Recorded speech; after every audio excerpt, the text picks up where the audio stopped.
주님께 의지하는 자가 복이 있다라고 성경에서 말씀을 했는데, 정말로 어떤 사람이 하나님께서 가장 좋아할까요?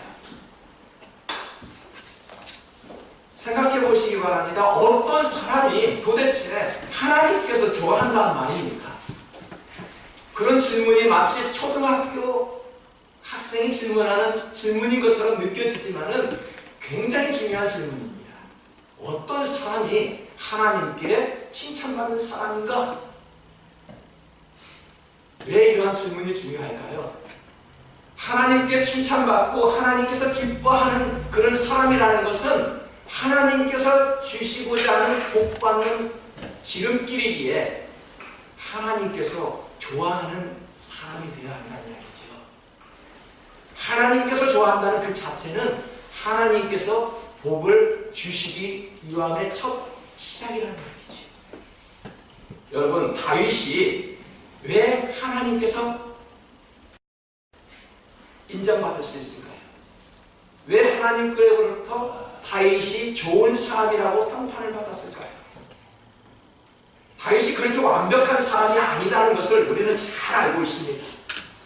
정말로 부족한 사람이죠. 그럼에도 불구하고 하나님께서는 나와 합한 자라고 그렇게 말씀합니다. 왜 그랬을까요? 다윗도 하나님 앞에 큰 죄를 지었습니다. 그러나 다윗에게는 그러한 부족한 면들을 다 덮고도 남을 만한 특별한 이유가 있었습니다. 그 이유는 딱 한 가지였습니다. 하나님께 의지하였더니 다윗은 그 많은 죄가 눈과 같이 희어졌더라 라고 말씀합니다.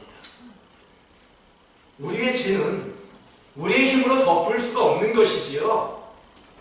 하나님의 보혈로만 덮어질 수 있는 것이 바로 인간의 죄임을 믿습니다. 주님께서 우리의 죄를 덮어주시고 씻어주셔야만이 그 죄가 깨끗하게 씻겨진다는 말씀입니다. 다윗이 하나님을 의지하였던 것은 그가 골리앗 장군과 싸웠을 때 했던 말씀 때문에 우리들은 더욱더 다윗은 역시 하나님을 의지하였구나라고 말씀합니다. 골리앗을 향해 나아갈 때 다윗이 했던 말을 기억하지요. 저는 그 말씀을 너무나도 좋아합니다. 너는 칼과 창과 단창으로 내겐 오거니와 나는 만군의 여호와 하나님, 즉 하나님의 군대 여호와의 이름으로 가노라 라고 말씀하셨습니다. 다윗은 이처럼 하나님을 의지했던 사람입니다. 오늘 선교의 헌신 예배를 통해서 우리 모두는 주님께 의지하여 축복받는 우리의 선한 믿음의 성도들 되시기를 주님의 이름으로 축복합니다. 저는 음악을 좋아하는 사람이 아니었습니다. 학창시절에서도 가장 점수가 나빴던 것이 음악 점수였습니다. 왜 이렇게 음악하는 것이 싫어했을까요? 미술을 그리고 체육을 하는 거, 체육 운동을 하고 그런 과목들은 좋아했는데 음악 시간이면 그것도 가장 예뻐해줬던 선생님이 우리 음악 선생님이었는데 그 음악 시간이 그렇게도 싫었습니다. 한국에서는 초중고 학교에서 봄이 되면 소풍을 가게 됩니다. 우리 청년들은 소풍 한번 가보지 못했죠? 아마 우리 장년들은 한국에서 학창시절을 보냈다라면 소풍 한두 번 정도는 경험이 있었을 것입니다. 소풍에 갈 때 가장 인기 있는 학생이 누굴까요? 공부 잘하는 사람이 아닙니다. 춤 잘 추고 노래 잘하고 뭔가 달란트를 가지고 있는 학생이 최고의 인기를 누릴 수 있습니다.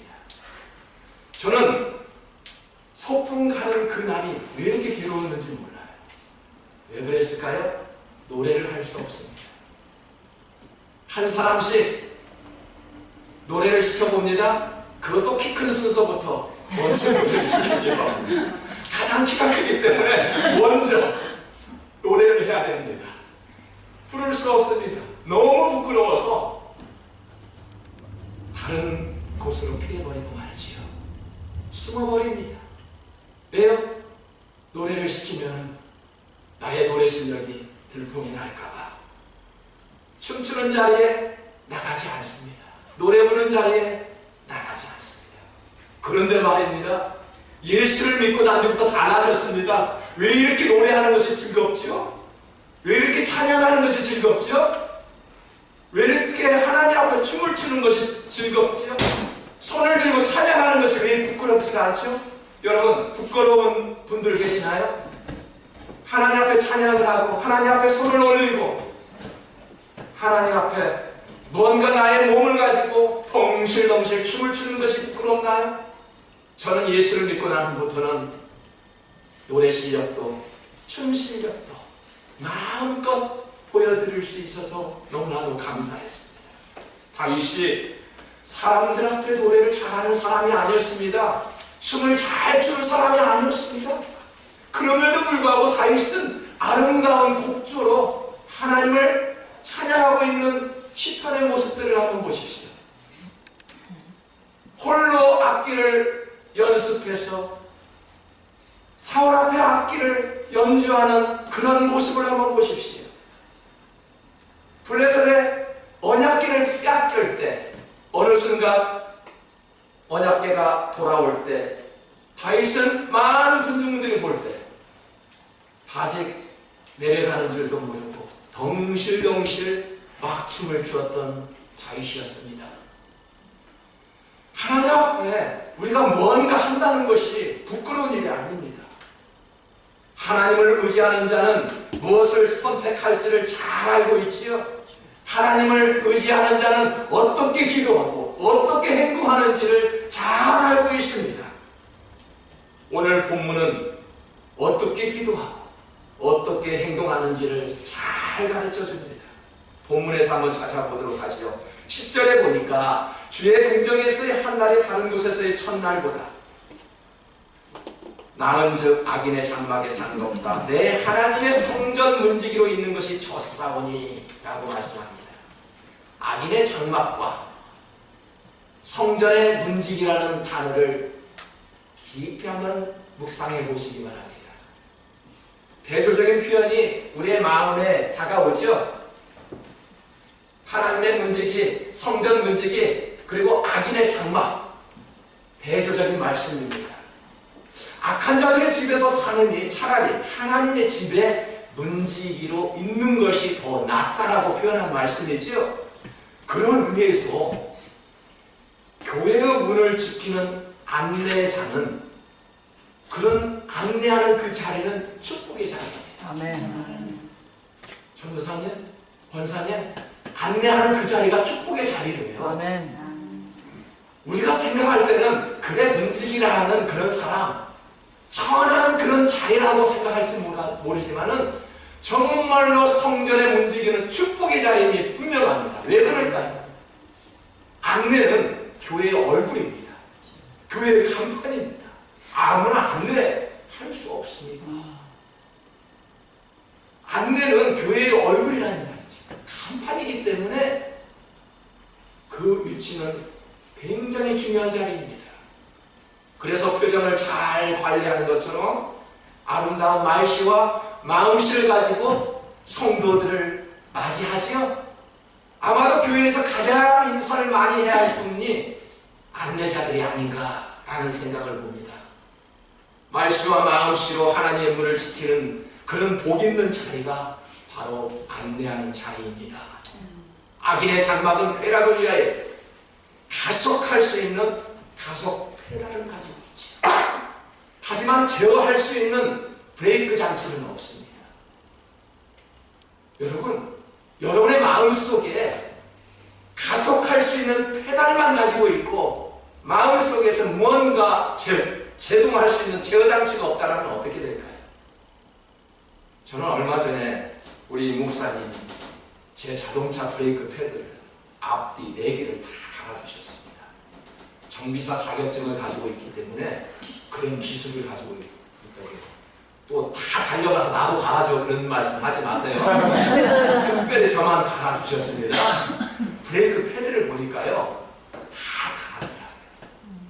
새롭게 갈지 않으면 찌찌 소리가 납니다.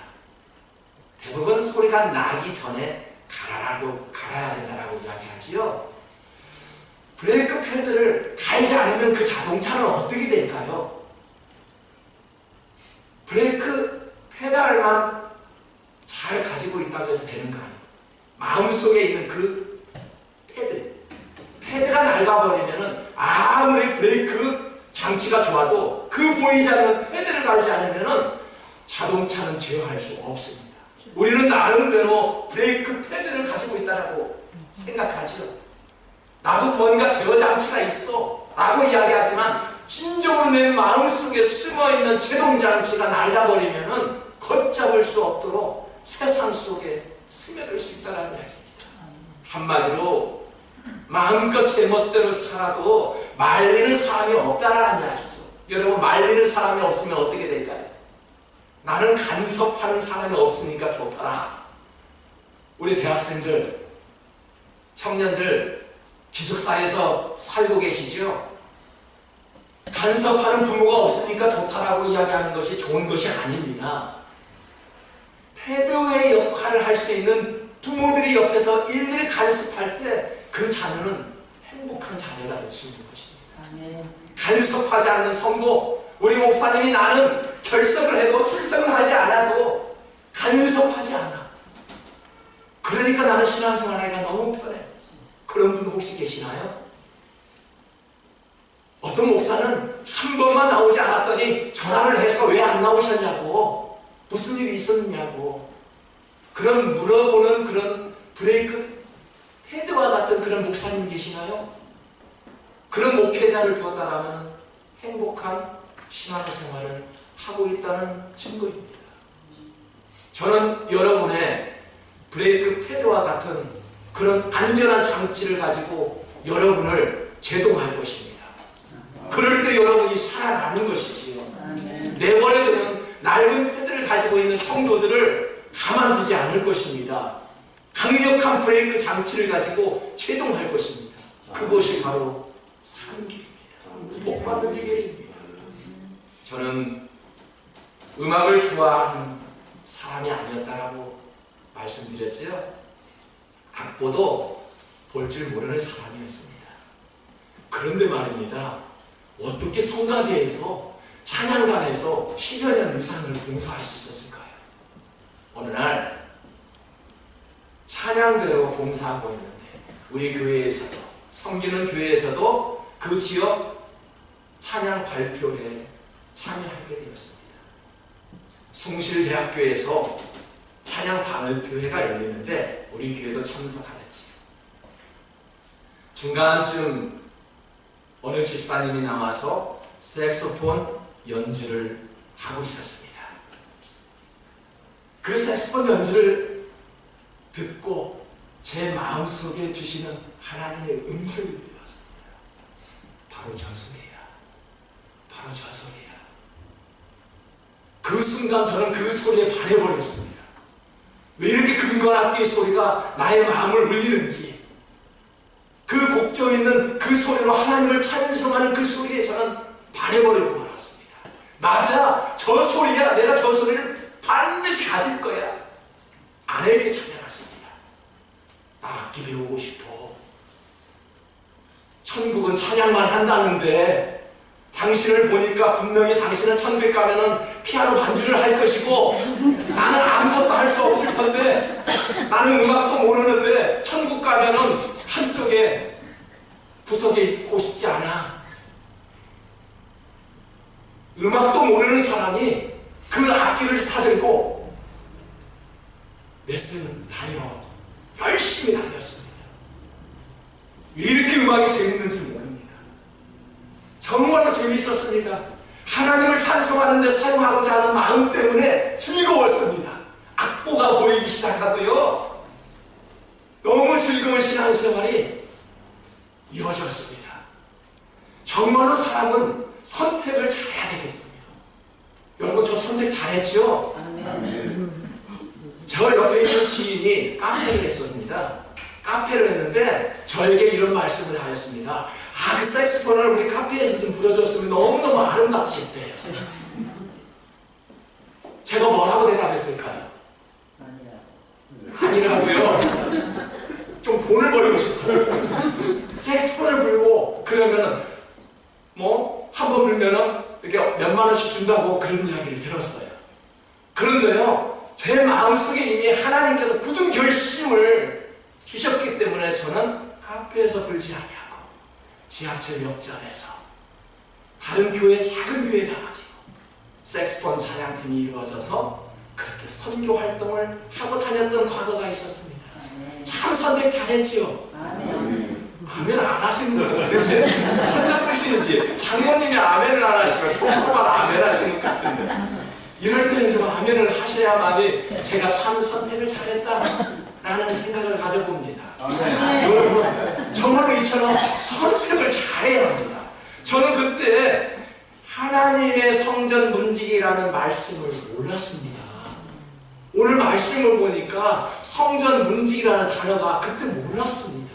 그런데 나중에서야 성전 문지기라도 하는 것이 좋겠다는 마음으로 악기를 배워서 하나님 앞에 찬송하였더니 나중에 봤더니 정말로 성전 문지기라는 하나님의 말씀이 있어서 역시 하나님께서 나에게 그런 귀한 마음을 주셨구나 라는 것을 깨달았습니다. 아멘. 성도는 선택을 잘해야 합니다. 누구에게나 칼 한 자루가 주어지지요. 훌륭한 요리사에게 칼이 주어지면 멋진 음식이 만들어지지만 나쁜 마음을 가진 사람에게 칼이 주어지면 흉기가 됩니다. 같은 악기라 할지라도 어느 곳에서 사용되느냐가 그렇게도 중요합니다. 똑같은 인간의 칼을 쓰고 이 세상 가운데 살아가지만 어떤 마음으로 행동으로 살아가는가가 참 중요합니다. 아멘. 성도는 선택을 잘해야 합니다. 아멘. 우리 에스더 선교회 또 갈렙 선교회 정말로 선택을 잘하여 하나님께서 복받는 그런 가정 되시기를 주님의 이름으로 축복합니다. 아멘. 하나님을 의지하는 것이 훨씬 납니다. 여러분, 낙심하거나 위로를 받기를 원하거나 위기가 닥쳐올 때 큰 사람을 찾아갑니까? 차라리 하나님을 의지하는 것이 낫다라고 성경은 말씀합니다. 하나님만 의지하였던 다윗도 말년에 한 번의 실수를 저질렀지요. 어떤 실수였을까요? 인구조사를 하였습니다. 골리앗을 향해 나아갈 때는 만군의 여호와 하나님을 의지했던 다윗은 이제는 하나님을 의지하는 것이 아니었습니다.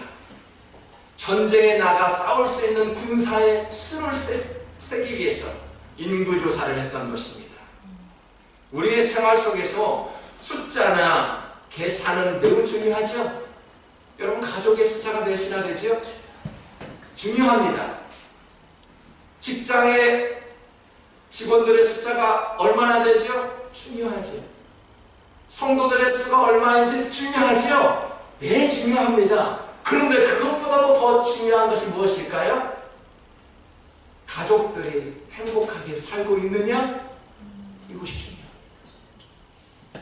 직장 관계, 상하 관계가 잘 되고 있느냐? 그것이 중요합니다. 교회 성도 수가 중요합니까? 그거보다도 더 중요한 것은 행복하게 신앙생활을 하고 있느냐? 하나님을 의지하는 그런 교회가 되고 있느냐? 그것이 중요합니다.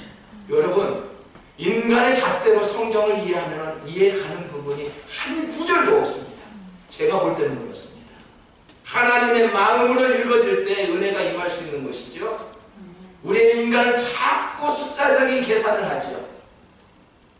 무언가 많은 것을 좋아하고요, 풍성한 것을 좋아하고, 그것이 인간의 마음입니다. 숫자, 그런 계산 참으로 중요하지. 알맹이가 중요하다고 생각합니다. 그래서 하나님은 외부의 모습을 보는 것이 아니라 내적인 이 마음을 보신다라고 말씀하셨습니다. 중심을 보시는 하나님이시지요. 기업에서도 매출이 상당히 중요합니다. 장사하는 분들 계십니까? 그 매출 반드시 이루어 많은 소득을 내시기를 주님의 이름으로 축복합니다. 대신 그 매출이 중요한 것이 아니라 내가 어떻게 장사하여 어떻게 이익을 냈느냐가 더 중요합니다. 기도하며 기업을 이루십니까? 말씀 가운데 비즈니스를 일구시고 직장 생활을 하십니까? 그런 분들은 반드시 소득이 있을 수 있습니다. 지금은 비록 적은 소득이 갈지라도 하나님께서 반드시 동행해 주시리라 믿습니다. 기도하는 그런 기업, 기도하는 그런 직장 가운데 함께 할 수 있는 우리 선교의 회원들 되시기를 주님의 이름으로 축복합니다. 아멘. 우리가 항상 다윗을 볼 때 말년에는 참 행복했던 그런 다윗, 하나님께 속했던 그런 다윗, 때로는 중간 지점에서 인구조사를 해서 어떤 실수로 인해서 하나님 앞에 범죄를 하였지만 그가 끝내는 하나님 앞에 합당한 사람으로 관심 받았던 이유는 다른 것이 아니었습니다. 다윗처럼 때로는 순간의 선택을 잘못할 수도 있지요. 실수할 수도 있습니다. 다윗이 하나님께 사랑받았던 이유는 자기의 잘못을 즉각 깨닫고 하나님께 회개의 기도를 드렸습니다. 회개를 한다는 것은 정말 하나님께서 기뻐하시는 존재이죠. 너무나도 회개를 잘하는 그런 성도들을 하나님께서 자녀로 삼아 주신다라고 말씀합니다. 주님께 의지하는 자는 실수에 대한 회개를 잘하지요. 설령 또 다른 실수를 할 망정 하나님 앞에 먼저 고개 숙일 줄 아는 그러한 성도들 계시나요? 정말로 멋지고 아름다운 하나님의 자녀입니다. 실수에 대해서 다윗은 회개를 하였습니다. 시편은 주로 다윗이 그리고 고라 자손이 기록했습니다. 84편은 다윗이 아닌 고라 자손이 글을 지었습니다. 고라라는 인물을 생소하게 들으신 분 계시나요? 과연 고라라는 사람이 어떤 사람일까요? 민수기에서 보니까 모세와 아론과 하나님을 배반한 사람입니다. 아주 모세와 아론 그 하나님의 사람들을 모욕한 사람이 바로 고라입니다. 그런데 고라 자손이 어떻게 성전을 섬기고 하나님의 이 성경을, 이 말씀을 기록했을까요? 의문되지 않습니까? 고라 자손들은 11절에서 이렇게 기록합니다. 우리 다 같이 한번 읽어볼까요? 여호와 하나님은 해요 방패이시다. 여호와께서 은혜와 영광을 주시며 정직하게 행하는 자에게 좋은 것을 아끼지 아니하실 것입니다.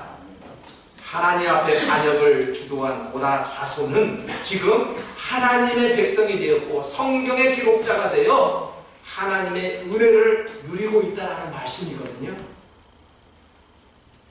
그럴 만한 이유가 있습니다.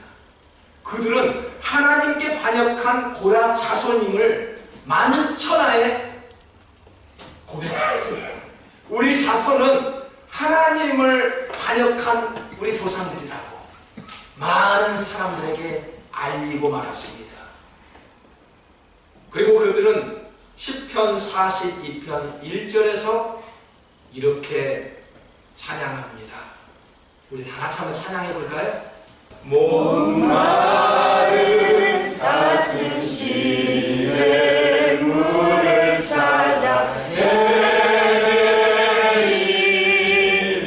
헤매이듯이 내 영혼 주를 찾기에 갈급하나이다. 많이 부르는 찬송이지요. 고라 자손들이 시를 지어 하나님을 찬송했던 말씀입니다. 그들의 일생에 꼬리표처럼 붙어다녔던 반역이란 죄를 씻기 위해서 마치 사슴이 시냇가에 찾아가 갈증을 해소하기 위해서, 이 목마른 갈증을 해소하기 위해서, 물을 찾기 위해서 힘써 뛰어갔던 그런 모습처럼 얼마나 반역이란 죄를 씻기 위해서 하나님 앞에 회개 눈물을 흘렸을까 라는 스스로의 묵상을 한번 해보았습니다. 시편 44편 1절을 보겠습니다. 하나님이여, 주께서 우리 조상들의 날 곧 옛날에 행하신 일을 그들이 우리에게 일러주니 우리가 우리 귀로 들었나이다. 하나님 앞에 반역한 것을 귀로 듣고 똑똑히 자녀들은 보았대요. 우리 조상들을 한번 생각해 볼까요? 지난 추석 때 성묘는 가지 않았지만 저도 우리의 조상들을 한번 생각해 보았습니다. 한번 조상들 한번 생각해 보세요. 그들의 믿음을 가지고 있었나요? 아니었습니다. 어떤 이는 우리의 아버지 시대 때부터 아니면은 나부터 신앙을 갖지 않았나요? 이 고라 자손들을 보니까 자기 조상들을 생각하면서 그 반역한 죄를 하나님 앞에 회개하는 거예요. 생각해 보시기 바랍니다. 조상들이라고 해서, 부모라고 해서 좋은 장점만 가지고 있을까요? 목사라고 해서 좋은 장점만 가지고 있겠습니까? 아닙니다. 그 한 가지의 단점이 있다고 해서 조상을 버리고 부모를 버리고 사람들을 버릴 수 있을까요? 그렇지 않겠다라면 그 사람의 장점 한 가지를 보고 우리들은 얼마든지 우리 아버지를 좋아할 수 있고 우리 조상들을 섬길 수 있고 우리 목사님을 섬길 수 있고 교회를 섬길 수 있고 성도들을 섬길 수 있다는 말입니다. 그 한 가지 때문에 고라 자손이 그랬단 말입니다. 고라는 자손들에게 잘못된 심판과 분노의 삶을 보여주었지만 그의 자손들은 초상 탓하지 않고 가족 탓하지 않고 주어진 일에 바로 서게 되었습니다. 그것이 바로 참된 회개였대요. 참된 회개는 신속한 결단과 순종이라고 했습니다. 고라 자손들이 지은 시편들을 읽어보면 더 이상 조상을 원망하는 것이 아니라 자신들에게 주어진 사역에 대해서 헌신의 다함으로 능력있고 신뢰받는 자로 인정받았습니다. 우리가 그런 믿음의 소유자들이 아닌가요? 반역한 그런 사람들이 그런 불신 가정이 이제는 사역하는 가정으로 변화되어 있지 않았을까요? 여기 보니까 다 사역하는 가정이네요. 저도 아침에 기도하면서 자녀들과 함께 그렇게 기도하면서 왔습니다. 옆에서 아내가 기도하는데 우리가 다 예배위원으로서 참 그 단어가 너무나도 감사합니다. 여러분 예배위원 아닙니까? 성전 문지기에서부터 주방 일부터 기도하고 사회를 보고 여러 가지 모든 예배를 위해서 헌신하는 것 예배위원 아닙니까? 그런 폐역한 자들이 이제는 예배위원으로서 예수를 핍박하는 자가 이제는 간증하는 자로서 변화받았다는 이야기죠. 어떻게 이런 일이 있었을 수 있을까요? 바른 선택을 잘했습니다.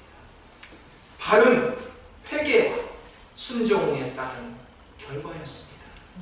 그런 축복의 열매가 하나님의 일을 감당하는 선교회 여러분 되시기를 주님의 이름으로 축복합니다. 시편 84편은 만군의 여호와의 이름을 부르는 것으로 시작하여 마지막 11절 보십시오. 12절에 보니까 만군의 여호와여 주께 의지하는 자는 복이 있나이다 하였습니다. 만군을 의지하는 자는 복이 있대요. 누가 복이 있다고요? 하나님을 주님께 의지하는 자가 복이 있대요. 본시에는 복 있는 사람이 누구인지를 말씀하고 있습니다. 누가 복이 있다고요? 복 있는 사람은 악인들의 꾀를 따르지 아니하지 오만한 자리에 앉지 아니하는 사람이지 오직 여호와의 율법을 즐거워하고 그 율법을 묵상하는 자가 복이 있는 자라고 말씀합니다. 우리의 선택은 악인의 장막이 아닌 하나님의 문지기입니다. 사람이 아닌 주님께 의지하는 것입니다. 단 하루를 살아도 하나님의 궁정에 거하는 것이 진정한 복인 줄 알고 그것을 위하여 모든 것들을 버릴 줄 아는 선한 일꾼들이 되어 저와 여러분에게 맡겨진 그 가정, 기업, 그리고 이 교회를 위해서 헌신할 수 있는 우리 선교의 여러분들이 되어 하나님께서 주시고자 하는 복을 반드시 여러분의 가정에 그리고 교회에